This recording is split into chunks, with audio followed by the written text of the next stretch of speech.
Nang malaman niya ang tungkol dito, di niya maiwasang mamangha sa kanyang mga narinig. Dumaan ang mga araw, wala silang ibang pinagkaabalahan, kundi ang magmasid at pakiramdaman ng kasalukuyang kaganapan sa baryo.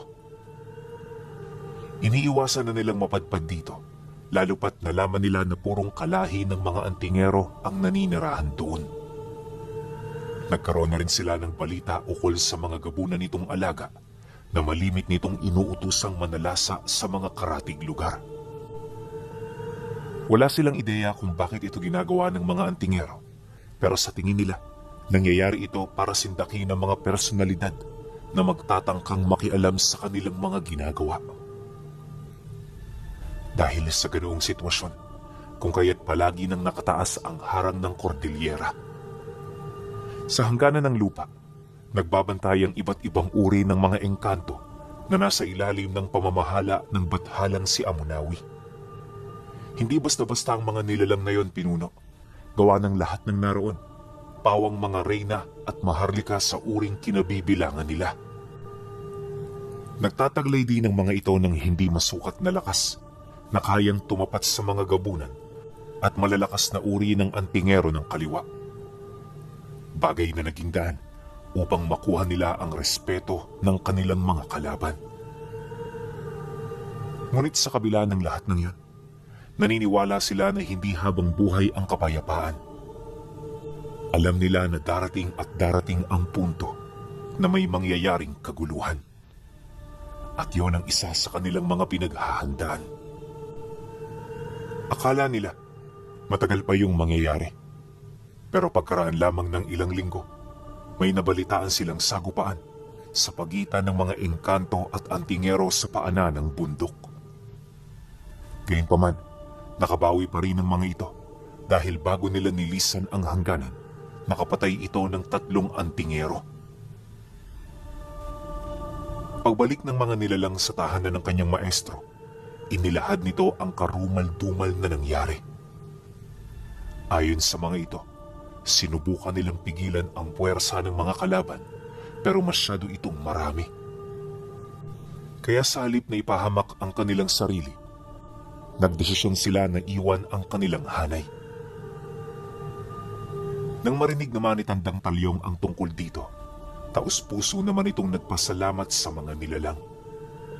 At bago pa man lumala ang sitwasyon, sabay-sabay silang nagdasal sa proteksyon ng bathalang si Amunawi. Matapos nila itong gawin, kapansin-pansin ang tila bang pagbabago ng gubat. Yan bang parang gumagalaw ito? Ayon sa kanyang maestro, na ang kanilang nararamdaman ay senyales na naririnig ng mga bathala ang kanilang mga daing. Kabilang din ito sa proteksyon ni Amunawi upang mabigyan sila ng sapat na oras para makapaghanda. Dahil sa sinabi ng kanyang maestro, dali-dali siyang pumasok sa loob ng bahay para kunin ang ibinigay nitong punyal. Paglabas niya, nakatakip na ng balabal ang kalahati ng kanyang muka na siya namang ikinagulat ng kanyang mga kasama. Ano ang gagawin mo, Unggo? Bakit ka nakabihis pandigma? Wika ng kanyang maestro nung makita siya nito. Pipigilan ko sila sa hangganan. Ipagpatuloy niyo rito ang inyong mga ginagawa hanggang sa maihanda niyo na ang preparasyon. Maestro, gawin niyo ang lahat upang matawag ang Kentauro. Yan ang panlaban natin sa kanila. Sagot naman niya rito. Nang marinig naman ito ni Tandang Talyong, bahagya naman yung napatingin sa iba pang mga maestro. Batid nila na mas importante ang pagtawag sa nilalang na nabanggit, gawa ng sa pamamagitan nito, magkakaroon sila ng matibay na depensa sa hanay ng mga gabunan. Ito rin ang dahilan kung bakit nagkasundo ang mga maestro sa ritual na kasalukuyan nilang pinagkakaabalahan. Kung hindi nyo kasi naitatanong, hindi biro ang pagtawag sa Kentauro. Bukod kasi sa kailangan ito ng 5 tao, kinakailangan ding dalubhasa sila sa aral ng ritual nito. At kaya ganun kahirap ang paglikha ng aral ng pangtawag dahil sa ang nilalang na yun ang isa sa mga kapisanan ng mga engkanto sa pangkasalukuyang panahon. Isa sila sa kauna-unahang nilalang na nabubuhay na mula pa sa panahon ng pagbibigay buhay ng Panginoon sa mundo. Kaya naman likas sa mga ito ang pagkakaroon ng hindi masukat na kakayahan. Halos kapantay din nyo ng mga diwata, kaya ang pagtawag sa kanila ay nangangailangan ng matinding sakripisyo. Matapos ang nangyaring pag-uusap, walang nagawa si Tandang Talyong kundi ang sumang-ayon. Nang mapansin niyang walang tutol sa kanyang desisyon, dali-dali naman siyang naglakad papalayo, kasabay ng pagsunod sa kanya ng dalawang tagapayo ni Amalon. Paghawak naman niya noon sa katawan ng puno, parang bula siyang naglaho hanggang sa tuluyan na ring mawala ang kanyang bakas sa paligid. Maya-maya pa, paglabas niya sa lagusang dinaanan niya, narating niya ang hangganan ng Cordillera. Mula sa lugar na yon, abot tanaw niya ang mga antingero na para bang gumagawa ng kuta. Hindi ito umuusad pero kapansin-pansin ang pag-iimbak nito ng mga kagamitan sa paligid. Marami na rin itong pinutol na puno na siya naman noong labis niyang ikinagalit. Hindi nagtagal, may mga nasilayan na rin siyang bantay na oras-oras naglilibot sa labas ng kuta. Bawat isa sa mga ito, armado ng armas na punong-puno ng pangontra. May mga dala-dala rin itong aso na sadyang hindi pangkaraniwan sa kanyang paningin. Kaya naman imbis na lumapit ng basta-basta, matyaga niyang hinintay ang pagbalot ng kadiliman sa lupa.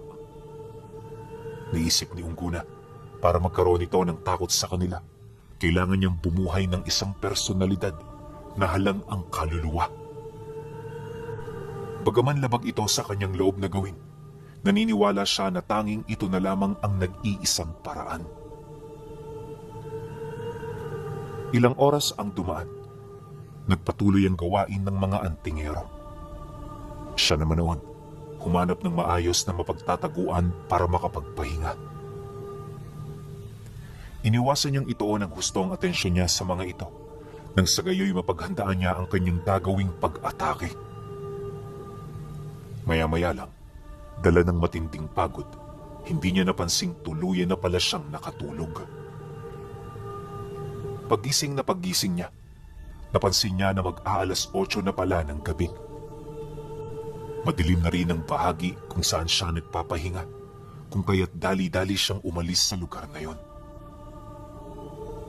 Pagbaling niya ng tingin sa kuta na kanyang pinagmamasdan, nakita niya na may mga sulo na itong nakapalibot.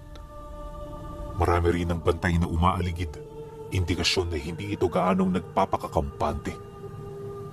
Di lang yun, may nakita rin siyang naglilibot sa malayong bahagi ng gubat na parabang kabilang ito sa mga tagapagmasid ng grupo.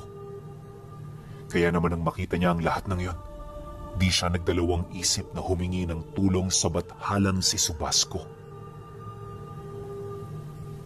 Pagdasal niya rito, agad namang bumuhos ang ulan na sinabayan ng malakas na pagkulog at pagkidlat. Dahil dito, hindi niya maiwasang mapasilay sa langit. Pagdungaw niya, nakita niya ang batang nakalutang sa ere, hawak-hawak ang isang kidlat na hindi nawawala. Nang magpang-abot ang kanilang tingin, tumangulang naman ito habang dahan-dahang itinataas ng itim na ulap. At pagkawala nito, tsaka naman siya dali-daling kumilos papalapit. Sa kanyang pagtakbo, ramdam niya ang mga dagungdong mula sa kailaliman. Alam niyang hukbo ito ng mga laman lupa na maaaring ipinadala ni Amalon sa kanya.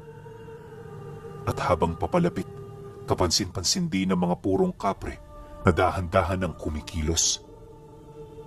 Nang masipat naman niya ang mga ito, ramdam niya ang init ng pagmamahal at pag-iingat ng mga bathala sa kanya. Ilang minuto pa ang lumipas. Dito na nagkagulo ang mga antingero sa paligid. Bukod kasi sa walang liwanag, pilit ding hinahanap ng mga ito ang mga kasamahan nilang nasa labas ng kuta. Maliban kasi sa nararamdaman na nila ang pagdating ng hukbo ng mga engkanto, di rin nila maipagkakaila ang bigat ng presensya na taglay niya. Dahil dito, kung kaya't kahit umuulan, napilitan ang mga itong magsilabasan, dala-dala ang kanilang mga karga.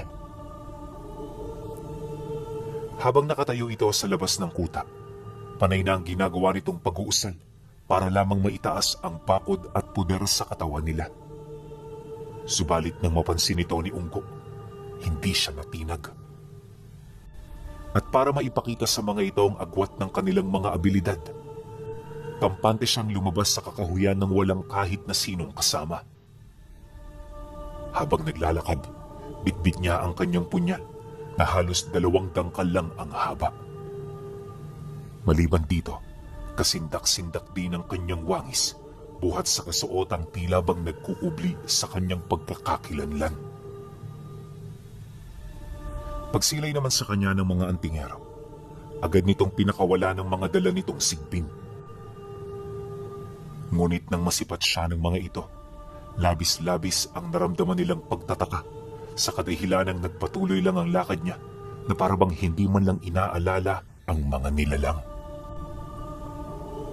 Paglundag naman ng mga aso sa kanya, bigla namang may sumugod sa kanyang likod kasabay ng pagsalag nito sa atake ng mga sigbin. At bago pa man masilayan ng mga antingero ang nilalang na tumulong sa kanya, nagawa niya na ritong makalapit. Pagdating niya sa unang hanay ng grupo, agad niyang inundayan ng saksak ang isa sa mga ito na tumagos mula sa leeg patungo sa likod ng bungo. Paghugot niya ng punyal, bigla namang humandusay ang katawan nito kasabay ng pag-atake ng iba pa nitong mga kasama. Dahil sa pangyayari, sumiklab na ang gulo sa pagitan nila. Halos magtulong-tulong na noon ang mga antingero, pero kahit anong gawin ng mga ito, wala yung panama sa kanya. Dala ng matinding desperasyon, napilitan na ang mga antingerong yon na tawagin ang mga alipin nitong gabunan upang magbigay sa kanila ng tulong. Ngunit nang marinig ni Unggo ang mga sigaw nito, minabuti niyang bigyan ito ng pagkakataon para makapaghanda. Walang sabi-sabi, bigla siyang umatras sa kinaroroonan ng mga ito hanggang sa marating niya ang lugar kung saan nakikipaglaban ang kapre. Paglapit niya sa nilalang, napansin niya na malapit na rin itong maubos ang mga sigbin nitong kalaban. Kaya naman imbis na yun ay tulungan pa, minabuti na lang niya na kausapin ng mga antingerong kaharap niya. Huwag kayong mag-alala. Hindi ako katulad ninyo. Hindi ako ang tipo ng tao na masyadong mapagsamantala kapag alam ko na may hina na ang aking kalaban. Mas gusto kong bigyan sila ng partida para kapag namatay sila, alam nila na ginawa nila ang lahat at sadyang hindi nila kaya ang taglay na kaalaman ng pumatay sa kanila. Nang marinig ito ng mga antingero, dito na yun buong puwersang sumugod. Pagsilay niya rito, agad niyang naramdaman ang kirot mula sa ugat ng bulaklak sa kanyang habak. Isa yun sa nagbibigay sa kanya ng lakas at kapangyarihan, kaya nang maramdaman niya ito, bigla na lamang dumoble palalo ang kanyang kakayahan. Nagsimula na ring magkulay berde ang kanyang mga mata, senyales na mas maunlad na siya sa mga pangkaraniwang tao. Paglapit naman ng mga antingero, dali-dali niyang inilaga ng pag-atake nito. Kahit yung mga gabunan sa himpapawid, hindi ito nagbibigay ng problema sa kanya. Gawa ng bago pa man yun kumilos, alam na niya kung ano ang naiisip ng mga ito. Sa loob ng ilang minutong pakikipagbuno, di siya nahirapang paslangin ng 10 antingerong naunang sumugod.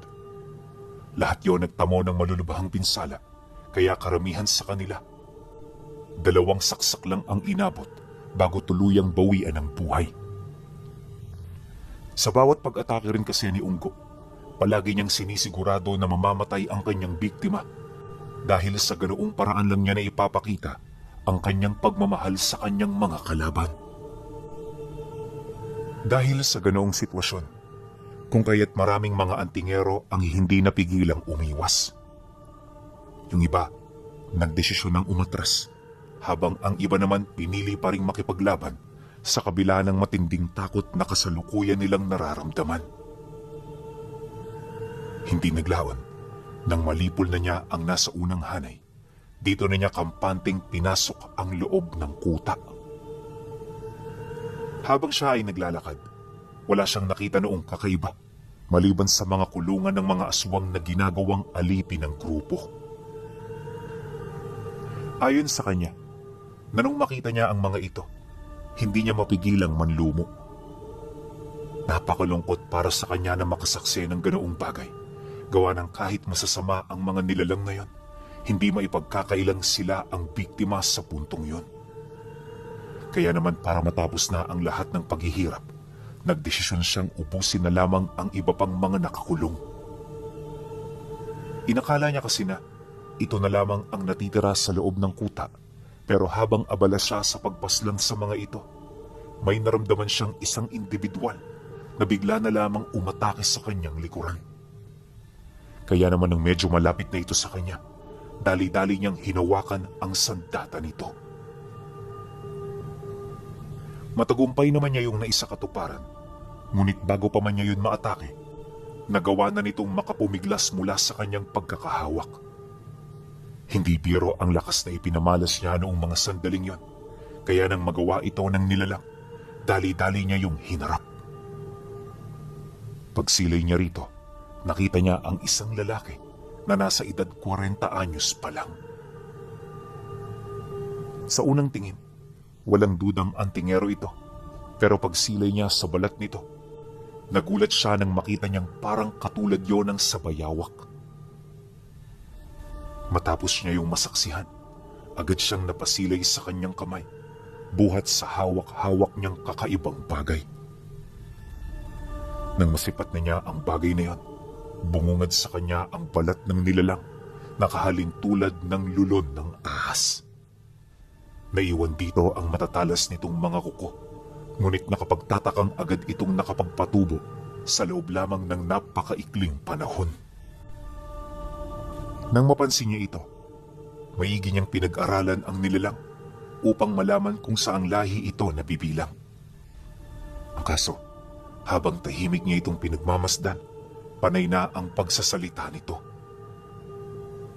Pilit siya nitong tinatanong ng mga bagay na walang kabuluhan, na parabang gusto nitong maibaling sa ibang bagay ang kanyang isipan.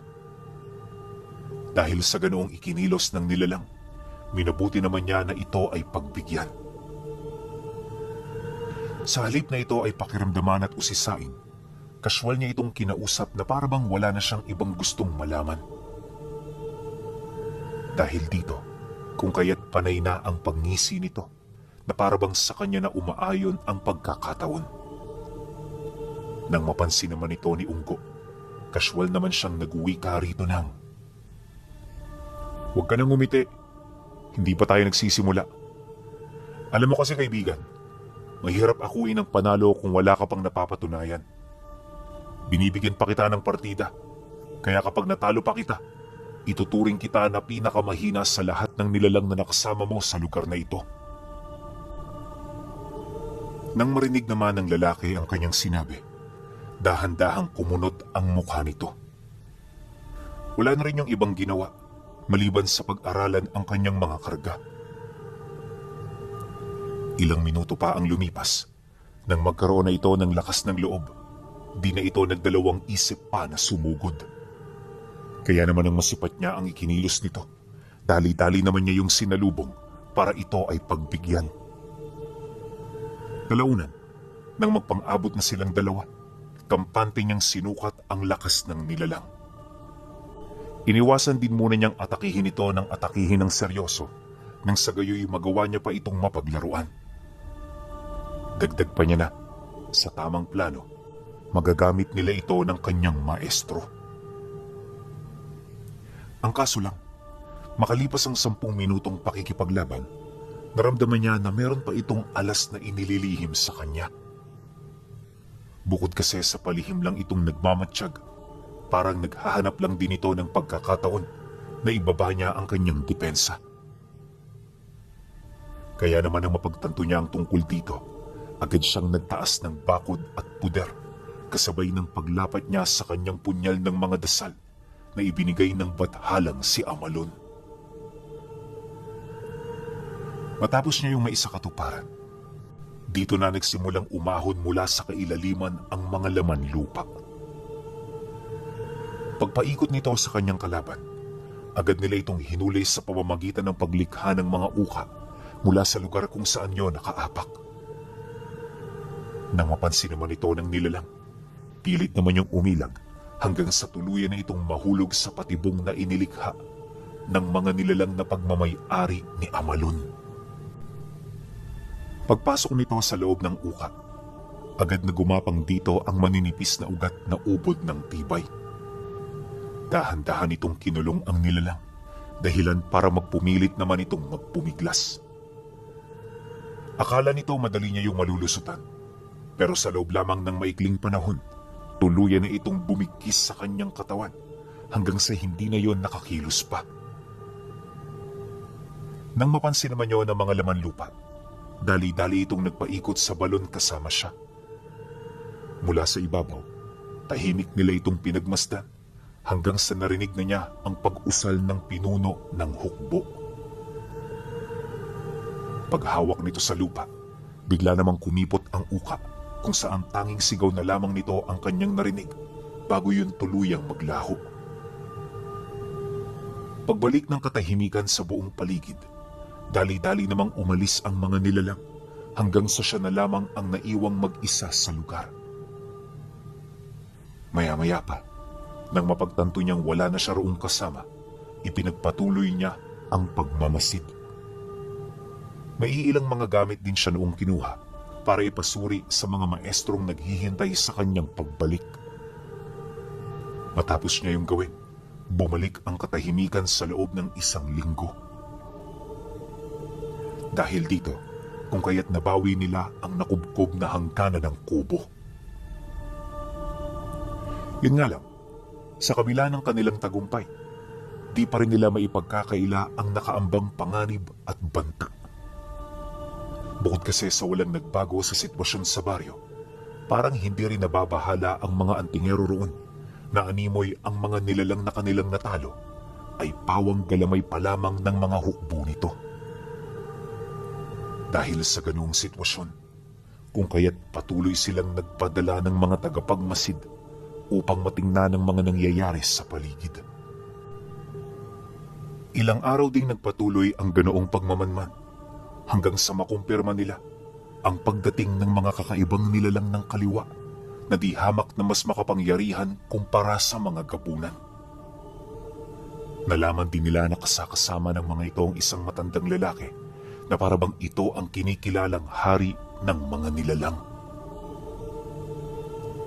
At pagkaraan ng ilang araw matapos ang pagdating ng mga ito, muli nilang nasaksihan ang pagdating ng isang batang nasa edad 20 anyos lang. Yun nga lang, taliwas sa mga ordinaryong binata, hindi ito pangkaraniwan. May mabutla itong katawan, nagtatanga ng itim na libreta at meron itong mga agimat na binabalot ng purong kadiliman. Kapansin-pansin din ang daladala nitong hukbo na parabang naninirahan sa anino. Ayon sa kanilang tagapagmasid, gawa sa purong anino ang mga kasuotang suot-suot ng mga ito. Nagkukubli rin ang kanilang mukha sa suot nilang balabal, kaya hindi nila yon makikilala. At ang tanging natatandaan nilang nagpasindak sa kanila ay yung mga hawak nitong itim na sandata. Makailang beses din nila itong nakitang gumamit ng lagusan na gawa sa anino at kadiliman. Kaya naman ang masipat nila ito, iniwasan nilang magtagal sa lugar kung saan sila nagtatago. Alam ng mga tagapagmasid na pwede silang mahuli ng mga nilalang, lalo pat malakas noon ang liwanag ng buwan.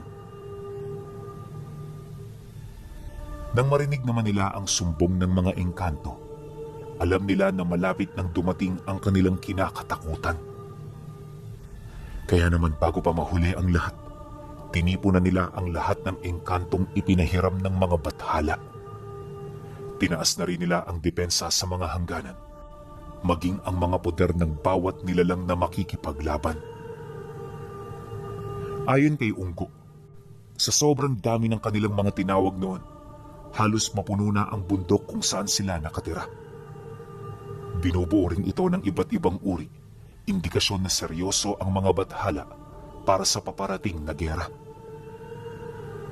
Hindi nagtagal, nang dumating na ang lahat ng kanilang kasapi, inilahad ng maestro niya ang kanilang mga plano.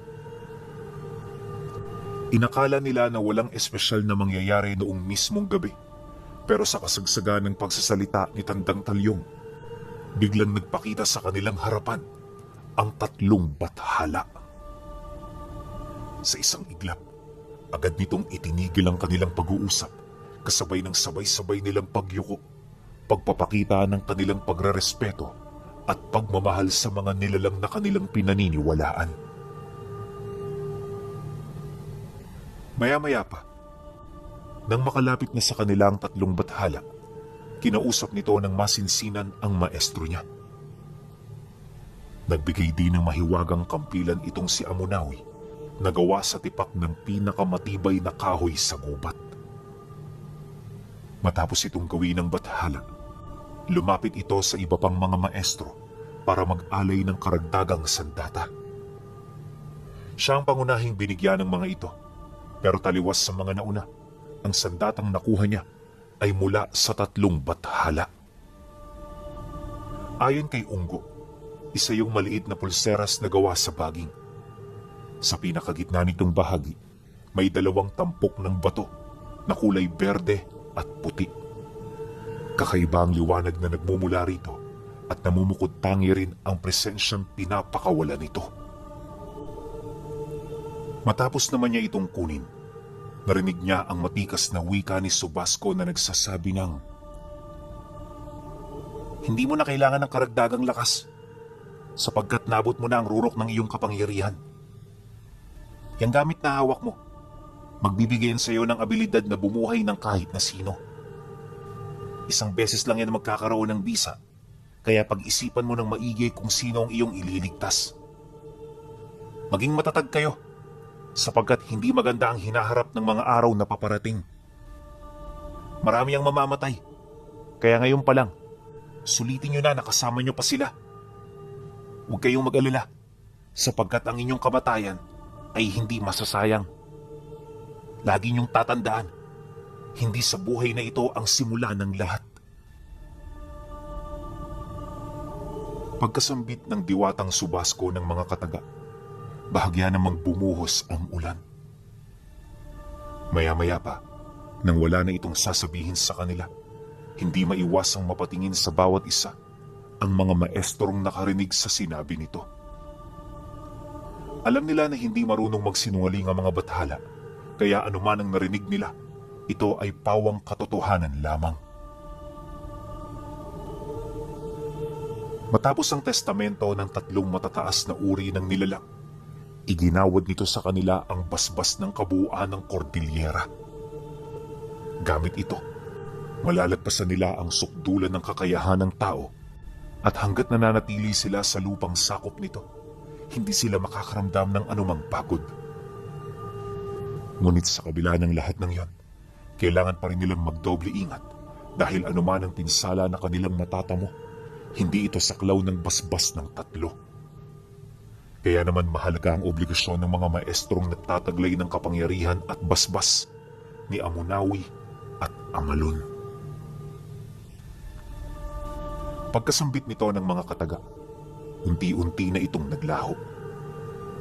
Nang mawala na yon ng tuluyan, inabisuhan ni Tandang Talyong ang mga kasama nilang nilalang na mamugara na sa mga puno at mga lupang nasa malapit lang ng kanyang tahanan. May mga inutusan na rin siyang magbabantay sa hangganan para magmasid sa nalalapit na pagdating ng kanilang kalaban.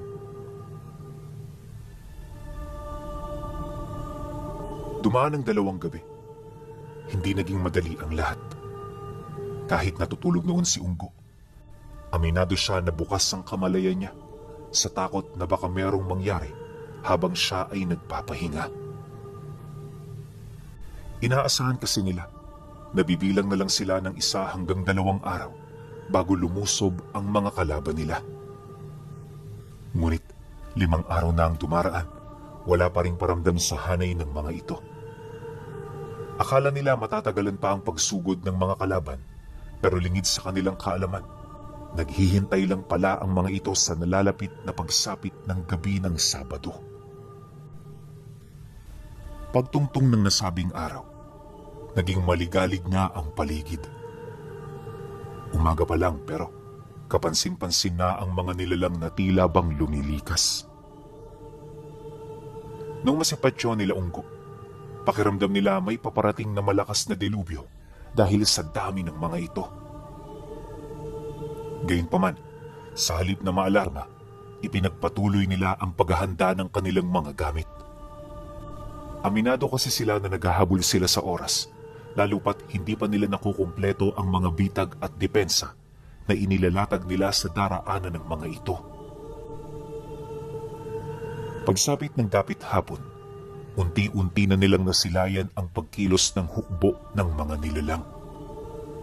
Habang tinatahak ng mga ito ang palayan, ramdam na ramdam nila ang kamatayang nagmumula sa direksyon kung saan yun naroon. At kahit daan-daan ang bilang ng mga ito, hindi yun napapansin ng mga ordinaryong tao. Gawa ng karamihan ng kanilang bilang, mas piniling dumaan sa masusukal na kakahuyan. Kaya ang nakita nila noong dumaan sa palayan ay yung mga matatandang binasbasan ng mga bathala ng kaliwa. Kasakasama ng mga ito ang mga personal nilang tauhan na siya namang may kalahating dugo ng mga aswang. Sa pagkakatanda ni Unggo, nasa mahigit 20 lang noon ang nakita nilang dumaan sa palayan. Pero sa parte ng gubat, kapansin-pansin ang mga demonyong patalon-talon sa mga sanga ng puno. Bagaman napakalayo nila mula rito, rinig na rinig nila ang naiiwang bakas ng mga atungal at pag-aangil ng mga ito. Hindi nagtagal, nang lumubog na ng tuluyan ng araw, narating ng hukbo ang bukana ng kabundukan. Mula sa lugar na yon, siniyasat nila ng maigi ang paligid habang inihahanda ang kanilang mga gamit. Bagaman wala itong nakikita, batid ng mga itong nagkalat sa lugar na yon ang mga kalaban nila. Nang mapansin naman ito ni Unggo, dali-dali siyang bumaba patungo sa unang hanay. Sila Tandang Talyong naman, naiwan sa likod upang magmando sa mga pangkat ng engkantong kanilang pakikilusin. Para kasi maging matagumpay ang kanilang pangkat, kailangang may isang taong mahusay pagdating sa mga taktika at pamamaraan sa sining ng pakikipagdigma. Kaya kahit gusto siyang samahan ni Tandang Talyong, alam niyang masyado itong imposible. Sa kanilang lahat kasi, ang maestro niya ang may pinakamaraming karanasan sa gera. Maya-maya pa, nang marating niya ang paanan ng bundok, dito niya nakita ang kanilang mga kasamang may daladalang mga pana at palaso. Ang mga engkantong yun pinuno, kawangis na kawangis ng tao, pero di hamak na matatangkad ang mga ito. Balingkinitan din ang kanilang katawan at ubod yon ng liksi. Kaya sa kanilang hanay, ang mga ito lamang ang hindi nangangailangan ng kalasag at baluti. Sapat na sa kanilang mga pana na merong nakataling talim sa pinakadulo nitong bahagi. Matapos naman niyang masilayan ng mga ito, agad niyang pinagmasdan ng mga kasamahan nilang nasa ibaba nila. Sa lugar na yon, naghihintay ang pangkat ng mga tikbalang na nakasuot ng makakapal na baluti. Ito ang magsisilbing unang depensa nila dahil sa kunat ng mga balat nito at sa tibay ng kanilang katawan.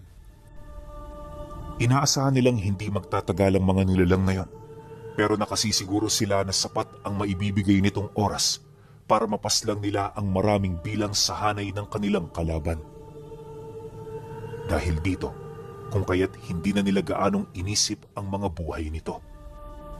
May basbas din naman yun ng mga bathala, Kaya ang mga engkantong sumasama sa kanila ay nakahanda ng mag-alay ng buhay sa simulat sapul ng kanilang pag-uusap. Matapos niyang masilayan ng mga tikbalang, ibinali niya sa kanilang kalaban ang kanyang atensyon. Pagsilay niya sa mga ito, dito niya nakita ang 2 matanda at isang bata na nagtatawag ng mga hukbong itinago nila sa loob ng kanilang katawan. Sa kasagsagan ng pagdarasal ng mga ito, pilit naman yung binantayan ng hindi mabilang na grupo ng mga aswang. May mga nakita na rin sila noong lumilipad sa kalangitan, kaya naman yung mga kasama niya nakahanda na. Ilang minuto pa ang lumipas, pagpakita ng mga nilalang na tinawag ng 3, dito na humalinghing ang mga tikbalang na nagtatago. Pag-angat ng mga paa nito, mabilis nitong nilusob ang kanilang kalaban. Ito rin ang nagsilbing hudyat upang magpakawala sila ng libu-libong palaso. Nang masipat naman yon ng mga nilalang, agad nitong itinaas ang kanilang mga pansalag.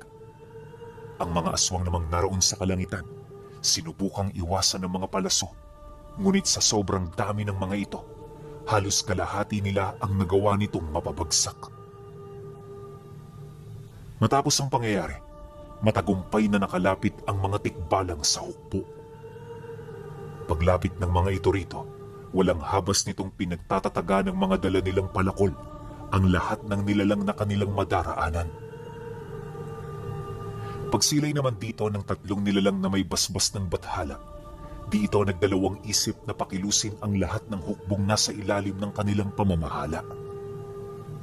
Sa isang kisap mata, naglaho ang mga nilalang na may mga aninong kasuotan, kasabay ng paglitaw nito sa harapan ng mga tikbalang. Nang magpang-abot na ang 2 puwersa, agad naman itong sinugod ng mga nilalang na nasa ilalim ng pamamahala ng matandang lalaking ikalawang dumating sa baryo. Paglapit naman ng mga ito, mabilis nitong napatras ang hanay ng tikbalang dahil sa lakas at laki ng kanilang mga pangangatawan. Di rin yun basta-bastang napapahina ng talim ng palakol sa kadahilan ng mabilis nitong napapahilom ang kanilang mga pinsalang natatamo. Kaya naman ang masipat ito ng mga engkantong may dalang pana at palaso. Patuloy nila itong pinaulanan ng sandata kahit may mangilan-ngilan na sa mga kaibigan nila ang tinatamaan nito. Nang masipat naman yun ni Unggo, hindi niya maiwasang malungkot sa mga nangyayari.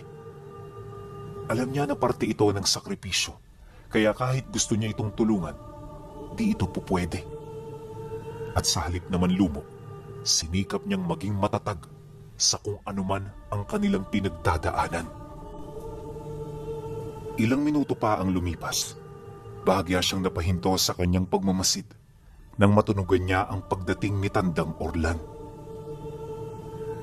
Pagsilay niya sa likod nito, nasipat niya yung tumatakbo kasama ang mga kapre na may wangis ng matatandang puno. Paglapit naman ito sa kanya, agad nitong pinagmasdan ng mga kaganapan kasabay ng pagwika nito ng, "Kumusta ang mga tikbalang? May natira pa ba sa kanila? Abisuan mo silang wag aatras hanggat may nananatiling lakas sa kanilang katawan. Kailangan nilang ipagpatuloy ang kanilang nasimulan kahit kamatayan pa ang kapalit." Nang marinig niya ang sinabi nito, agad niyang ipinarating sa mga nilalang ang ibig mangyari ni Tandang Orlan. Matapos nun, matapang nilang pinagmasdan ng isa-isang pagbagsak ng kanilang mga kaibigan. Pero bago pa man yun tuluyang malipol, nagawa naman ito ang pinaka-importanteng parte ng kanilang misyon. At yun ay walang iba, kundi ang mabigyan ng oras ang pag-usad ng mga karagrag. Ayon kay Unggo, ang mga nilalang na ito ay kalahating elemento at engkanto. Gawa sa buhay na bato ang katawan nito, at ayon sa kanyang maestro, isa yon sa mga uri ng mga engkanto na napakahirap patayin. Bukod kasi sa kaya nilang ibalik ang mga tipak na matatanggal sa katawan nila, hindi rin sila tuluyang mawawasak kung hindi maaabot ng kanilang kalaban ang kristal na nasa loob ng kanilang katawan. Ito ang nagsisilbing tahanan ng kanilang espiritu, kaya sa sandaling mawasak ito, nangangahulugan din ito ng kanilang pagkatalo. Dahil sa pagdating ng mga ito, nagkaroon ng pag-asa ang mga kasamahan nila sa hanay. Si Unggo naman noon, inihanda na ang kanyang sarili dahil sa oras na makababa ang mga karagrag. Dito na rin magsisimula ang kanyang parte. Napag-usapan nila ng maestro niya na kailangan niyang pasukin ang hanay ng mga kalaban upang mapag-aralan ang bawat kilos ng 3 taong may basbas. Sa lahat kasi ng mga nilalang na naroon, tanging ang mga ito lamang ang kinakailangan nilang paslangin. Ang kaso, alam niyang napakahirap nitong gawin, lalo pat napapaligiran ito ng mga kumpatero. Gayunpaman, di siya gaanong nakakaramdam ng pagdududa sa kanyang sarili dahil na rin sa mga pagsasanay niya. Makalipas pa ang ilang minuto, nang makababa na ang mga nilalang, tsaka pa lamang siya umalis sa kinaroroonan ng mga engkanto. Itong si Tandang Orlan naman, sumabay na sa grupo ng mga karagrag habang naghihintay sa pagdating ng iba pang mga maestro. Maya-maya pa, nang tuluyan na silang makababa sa paanan, agad naman silang sinalubong ng mga aswang na lakad. Napakarami ng mga ito, at kahit napakalawak ng patag, tila bang hindi yun mahulugan ng karayom. Dahil sa pangyayari, di na nagdalawang isip si Tandang Orlan na ilagay sa magkabilang kamay ang 2 niyang agimat pangkumpate. Hinugot na rin ito ang singsing na ibinigay ng mga bathala bilang pangunahin nitong sandata. Matapos itong gawin ng matanda, tsaka pa lamang yun lumusob ng buong puwersa. Paglapit ng mga aswang sa grupo nito, agad naman yung pinagbababato ng mga karagrag. Yun nga lang, sa sobrang dami ng mga kalaban, pakiramdam nila hindi yun maubos-ubos. May mga nakita ring paparating na sigbin itong si Tandang Orlan, kaya naman sa halip na manatili sa likod ng kanyang mga kasamahan, pinili na niyang magpauna sa kanilang hanay. Nung magawa na niya ito, tsaka niya sinugod ang mga aswang na mabilis na sumusundab sa kanya. Akala ng mga ito madali nilang mapapatay ang isang matanda, pero nung kumilos na si Tandang Orlan, napagtanto ng mga nilalang na yun kung gaano siya kapanganib. Bukod sa kaya niyang makipagsabayan, napakaliksiri ng kanyang katawan sa puntong lahat ng atake ng mga kalaban, napakadali para sa kanya na mailagan. Maya-maya pa, nang mapagtanto naman ng hukbo ng mga anino ang lakas ng matanda, nagmamadali ito roong tumungo para tulungan ang kanilang mga alipin. Pagdating ng mga ito, agad nitong sinapian ng mga aswang sa pamamagitan ng pagbalot dito ng kanilang mga kasuotan. At nung mawala na sa kanila ang balabal ng anino, dito nakita ng matanda kung gaano kalaki ang pangangatawan nito. May mala sa demonyo rin itong itsura. Tapos ang nagsisilbi nitong sandata ay ang kanilang mga buntot at ang 2 nakausling buto sa kanilang mga kamao. Ubo din ang lakas ng mga nilalang at sa sobrang talas ng mga paningin nito, di niya yun kayang maisahan. Di nagtagal, nang mapagtanto ni Tandang Orlan, bahagya siyang bumalik sa kinaroroonan ng mga karagrag para magpalit ng karga. Naisip niya na walang kwenta kung purong lakas ang paiiralin niya dahil hindi kagaya ng mga aswang ang mga bago niyang kalaban. At kung hindi siya nagkakamali, kahit purong mga demonyo ang mga ito, marunong itong mag-isip ng kanilang mga gagawin. Sa madaling sabi, likas sa mga nilalang na yon ang pagkakaroon ng talino. Kaya para malamangan ng isang matalino, kailangan mas matalino siya. Pagtago niya sa mga karagrag, dali-dali niyang ibinalik sa kanyang bulsa ang hawak-hawak niyang mga agimat. Matapos nun, dinukot nito ang kwintas na may palawit na mutya ng kidlat. Sa isip-isip noon ni Tandang Orlan, ito ang mabisang pangontra sa mga nilalang. Subalit paglabas niya, bumungad sa kanya ang binatang kumokontrol sa mga ito. Kaya naman ang masipat niya ang nilalang na yan, di siya nagdalawang isip na sumugod. At sa kanilang pagbubuno, ramdam niya ang lakas na halos pantay sa kanya. Marami rin siyang ginamit noong abilidad ng mutya, pero sadyang hindi nito maparusahan ang bata. Sa loob ng halos ilang minuto niyang pakikipagbuno rito, hindi niya maipagkakaila ang husay ng lakas nito. Ramdam na rin niyang pantay sila ng abilidad at lakas, kaya maingat siyang naghintay ng pagkakataon para magamit ang huli niyang alas. Hindi naglaon. Nang makakita na siya ng pagkakataon, agad niyang tinawag ang kalasag ni Subasco dahilan ng mabilis niyang pagpapalit ng anyo. Sa isang kisap mata, biglang nagbago ang wangis niya na kung saan naging kahawig na siya ng bathala. Sa bawat kumpas ng kanyang kamay, sinasabayan ito ng malalakas na hangin at kidlat na paulit-ulit namang iniiwasan ng bata. Akala ni Tandang Orlan, makakaya niya itong tumbasan sa pamamagitan ng kanyang bilis at kapangyarihan, pero nagkamali siya. Lingid sa kanyang kaalaman, na sa tatlong nilalang na may basbas, ang batang yon ang pinakamalakas sa lahat. Kaya naman pagkaraan pa ng ilang minuto, nanatili pa rin siyang bigo na matapos ito. Dahil sa pangyayari, bigla namang ngumisi ang bata hanggang sa umihip na ito ng dasal na naging daan upang lumabas ang itim na sandata sa kanyang mga palad.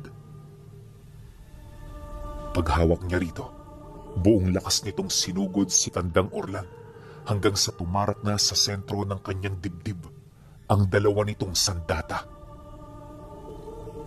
Sa isang kisap mata, nawala ang kalasag ni Tandang Orlan kasabay ng paglagpak nito sa lupa. At sa kasagsaga ng pag-aagaw buhay nito, masayang inilahad ng batang tumalos sa kanya ang naging rason kung bakit siya nabigo. Malakas ka naman, maestro eh. Pero, nagkamali ka kasi ng kinalaban.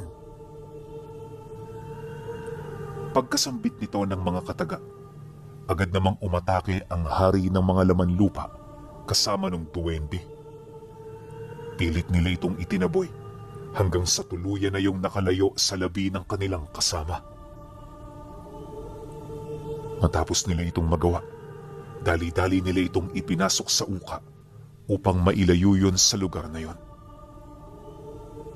Kalaunan, nang makalayo na ang mga ito roon, tsaka pa lamang nila nakita ang isa-isang pagbagsak ng mga karagrag. Sa kabilang ibayo naman, nanatiling abala si Unggo sa pagtahak ng daan patungo sa likurang bahagi ng kanilang kalaban. Wala siyang kaide-ideya noon sa mga nangyayari, gawa ng malayo siya sa lugar ng digmaan. Basta ang nararamdaman niya, pansamantalang nawala ang presensya ni Tandang Orlan. Ilang minuto pa ang lumipas. Dito na nga niya tuluyang narating ang likurang bahagi ng hukbo. Mula sa lugar na yon, kapansin-pansin ang mga nilalang na nagbabantay sa paligid. Mula ito sa hanay ng hukbo ng matandang lalaki, kaya inaasahan niya na hindi magiging madali ang pagpasok niya rito. Maya-maya pa, dala ng matinding desperasyon, hindi na siya nagdalawang isip na isakatuparan ang kanyang plano. Walang sabi-sabi, agad niyang dinukot sa kanyang habak ang pangil ng alupihan, sabay itinarak ito sa lupa. Nang magawa niya ito, kinausap niya ang nilalang kasabay ng paglalahad niya sa kasalukuyan nilang sitwasyon. Nang maisakatuparan na niya ang bagay na yon, dali-dali niyang hinugot ang dala niyang punyal, sabay sugod sa mga nilalang. Pagsilay naman ito sa kanya, agad naman yung sumalubong, pero bago pa man yun makalapit, Napansin nito ang malakas na dagundong na nagmumula sa ilalim ng lupa. Inakala ng mga ito na nataon lang ang mga nararamdaman nila. Pero ilang segundo lang ang lumipas.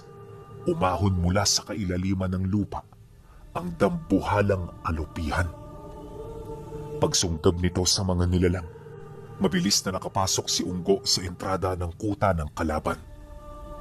At nang marating niya ang lugar na yon, bumungad sa kanya ang mga kumbatero kasama ng matataas na uri ng itim na engkanto.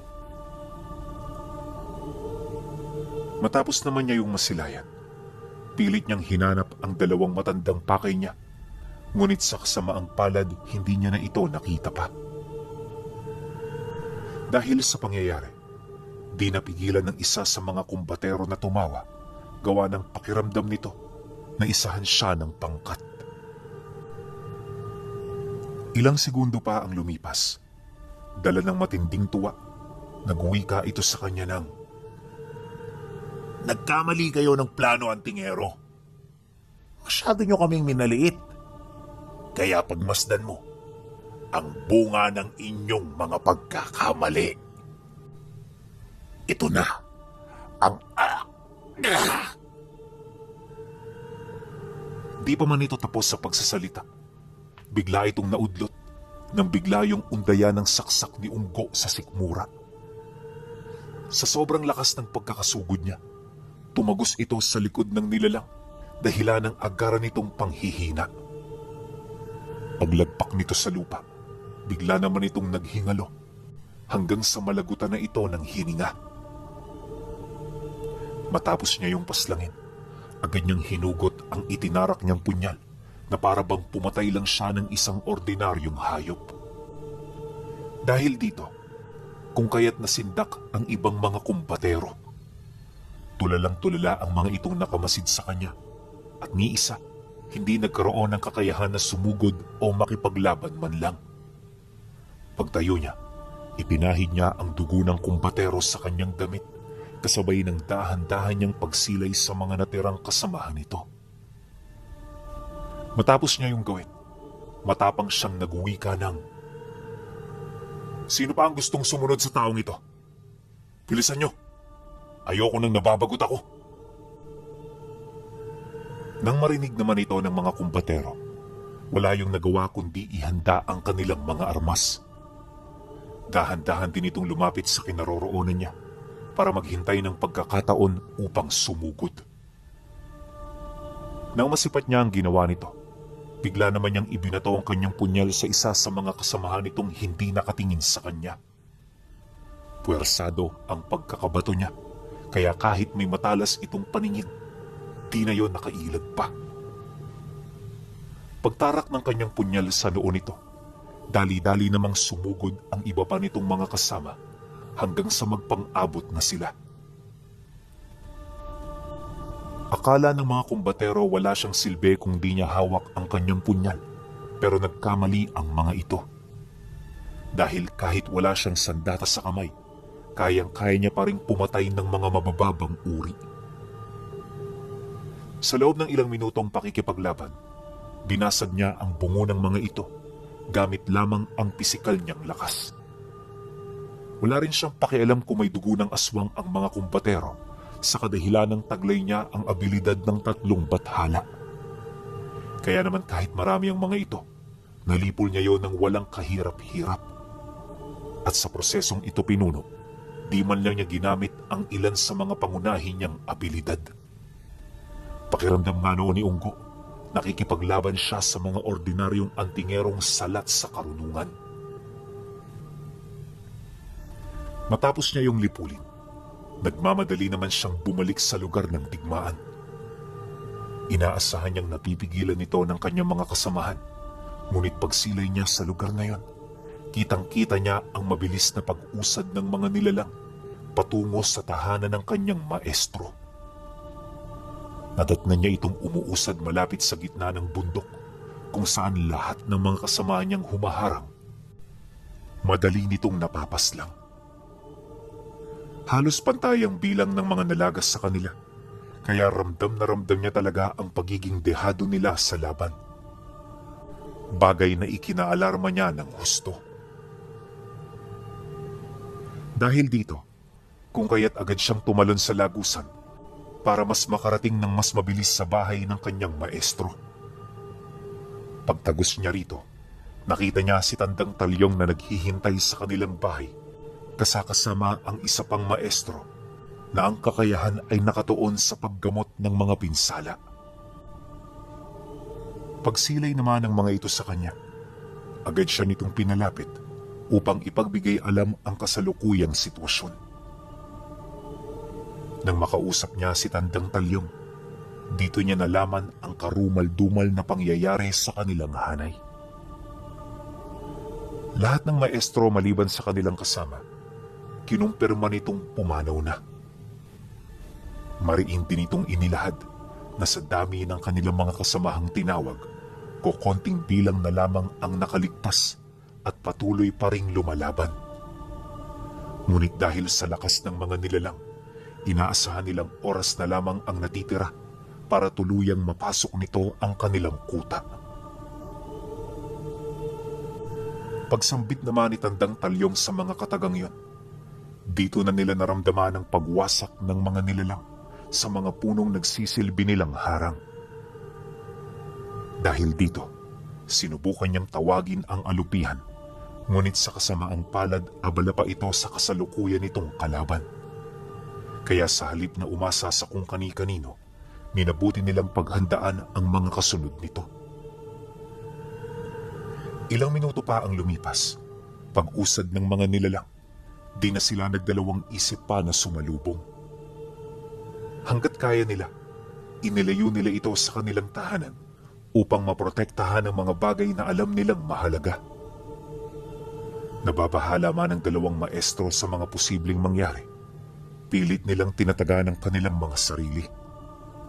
Inakala rin nila na yun na ang kanilang katapusan, pero lingid sa kanilang kaalaman, may mangyayaring hindi inaasahang milagro.